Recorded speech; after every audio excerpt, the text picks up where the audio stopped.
Hello সবাই। তো আজ আমি সরাসরি দেখাচ্ছি আমার আম্মুর হাতের বিরিয়ানি কিভাবে আম্মু রান্না করে। তো সবাই দেখতে থাকেন। আম্মুর হাতের বিরিয়ানি এত টেস্টি এত টেস্টি এত টেস্টি, কি বলবো, আপনারা এই রেসিপিটা ফলো করে বাসায় বানিয়ে খেয়ে দেখতে পারেন। অসম্ভব সুন্দর।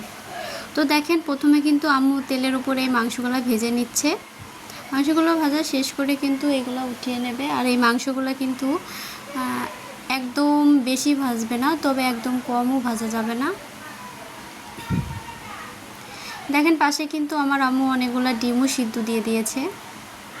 ডিমটা সিদ্ধ হয়ে যাওয়ার পরে এখানে আবার আমার আম্মু দিয়ে দিল হচ্ছে পেঁয়াজ। আমাদের মাংসগুলো কিন্তু ভাজা হয়ে গেছে। আর এখন দিয়ে দিচ্ছে কিন্তু মশলা, যত রকমের বিরিয়ানির মশলা দিতে হয়, যত রকমের আছে সবগুলা মশলা কিন্তু একসাথেই বেটে কিন্তু আম্মু একসাথেই দিয়ে দিয়েছে। এটা অনেকক্ষণ ধরে কষিয়ে তারপরে কিন্তু এই মাংসটা দিয়ে দিয়েছে।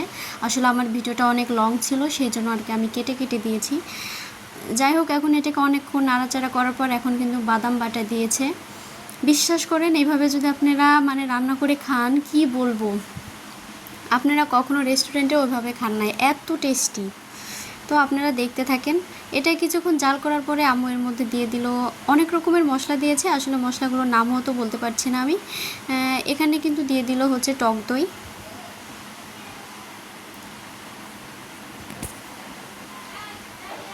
এত টেস্টি কি বলবো, আমার দেখে মনে হচ্ছে আমি আবার খাই।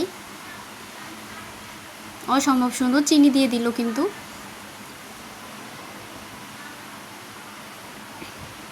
এখন কিন্তু লেবু চিপে চিপে দিচ্ছে। আম্মুর রান্না, আর সব রান্নাই সুন্দর আম্মুর, কিন্তু এই বিরিয়ানির রান্নাটা আমার কাছে খুবই পছন্দ, অনেক ভালো লাগে। আমাকে যদি কেউ বলে যে এই বিরিয়ানিটা আমাকে 3 বেলা খাওয়া লাগবে, আমি পারবো। তো এর মধ্যে কিন্তু দিয়ে দিল হচ্ছে টমেটো সস। এখন দিয়ে দিয়েছে হচ্ছে আপনার বিরিয়ানির মশলাটা। এখানে কিন্তু আমরা 2 কেজির হচ্ছে 2 প্যাকেট বিরিয়ানির মশলা দিচ্ছি।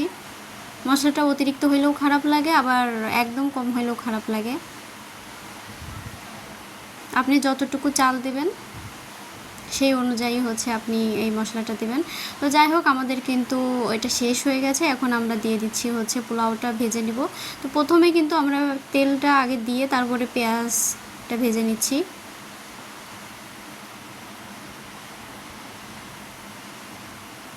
পেঁয়াজটা ভাজা কিন্তু শেষ হয়ে গেছে। বাদামি কালার আসার পরেই কিন্তু আমরা চালটা ঢেলে দিলাম। আর পাশেই কিন্তু আম্মু দেখতে পাচ্ছেন গরম পানি দিয়ে রেখেছে। তো যাই হোক, এটা কিন্তু ভালো করে অনেকক্ষণ ধরে নেড়ে চেড়ে ফুটে এর মধ্যে কিন্তু মেপে দুধ দিচ্ছে। আপনারা যত পরিমাণ দেবেন, কি বলে, চাল, সেই পরিমাণে কিন্তু দুধটা দেওয়া লাগবে পানি সহ। তো যাই হোক, এটা কিন্তু খুবই একটা কি বলবো, সহজ রেসিপি, আবার বলতে পারেন কঠিনও আছে। কারণ সব কিছু একদম ঠিকঠাক দিতে গেলে একটু অনেকে এটা বুঝে উঠতে পারে না।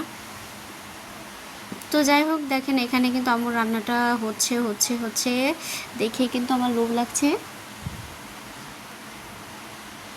এখন নাড়াচাড়ার পরে আম্মু দিয়ে দিল হচ্ছে প্যাকেটের দুধ। এই গুঁড়া দুধটা যদি দেন, এটাই কিন্তু অন্যরকম একটা ফ্লেভার আছে। আর কি বলবো, খেতে অসাধারণ, এর কোনো ইয়ে নাই। তো যাই হোক, আমাদের চালটা কিন্তু হয়ে গেছে। এখন আমরা সেই মাংসটা দিয়ে দিলাম এর মধ্যে। এখন এটা দিয়ে আম্মু কিছুক্ষণ অনেকক্ষণ ধরে এটাকে নেড়ে চেড়ে দেবে।